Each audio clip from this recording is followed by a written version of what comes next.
Vous êtes connecté sur monclasseurdemaths.fr et dans cette vidéo, nous allons expliquer ce qu'est une base orthonormée du plan.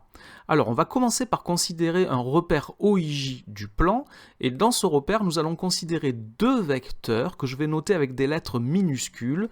Le vecteur I, qui est égal au vecteur OI, je le trace ici en rouge sur le repère, et le vecteur J, qui est égal au vecteur OJ, que je trace également ici en rouge sur le repère. Alors avant d'aller plus loin, il est important de remarquer que ces deux vecteurs sont tous les deux différents du vecteur nul et qu'ils ont des directions différentes. En effet, le repère OIJ est défini si les trois points O, I et J sont distincts, ce qui nous donne que les deux vecteurs sont non nuls, et si ces trois points O, I et J sont non alignés, ce qui implique que les deux vecteurs I et J n'ont pas la même direction. Alors c'est important, parce que quand on considère deux vecteurs du plan qui sont non nuls et qui n'ont pas la même direction, on dit que ces deux vecteurs définissent une base du plan.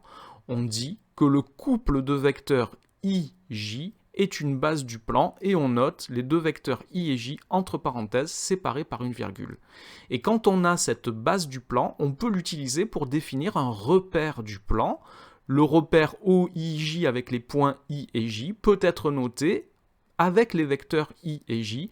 On note repère O, vecteur I, vecteur J. On peut également noter repère O, vecteur OI, vecteur OJ. Donc on définit un repère du plan avec son origine et une base de vecteurs. Donc deux vecteurs qui sont non nuls et de directions différentes. Nous, ce qui nous intéresse dans cette vidéo, c'est de définir une base orthonormée. Alors je vous rappelle qu'un repère OIJ est un repère orthonormé si ces deux axes OI et OJ, c'est-à-dire l'axe des abscisses et l'axe des ordonnées, sont perpendiculaires, et si on a la même unité de longueur sur les deux axes, c'est-à-dire que la longueur OI est égale à la longueur OJ. Vectoriellement, ça se traduit par les deux vecteurs ont des directions perpendiculaires, puisque les deux axes sont perpendiculaires, et les deux vecteurs, I et J, ont la même norme, puisque OI et OJ sont les normes respectives des vecteurs I et J. Donc, si les deux vecteurs I et J ont des directions perpendiculaires et la même norme, alors on dit que la base IJ est une base orthonormée, et le repère OIJ est un repère orthonormé. Donc voilà pour ce qu'est une base orthonormée et comment on l'utilise pour définir un repère orthonormé. Maintenant, si je trace un vecteur U dans ce repère orthonormé, je peux constater que le vecteur U est égal à 3 fois le vecteur I moins 2 fois le vecteur J.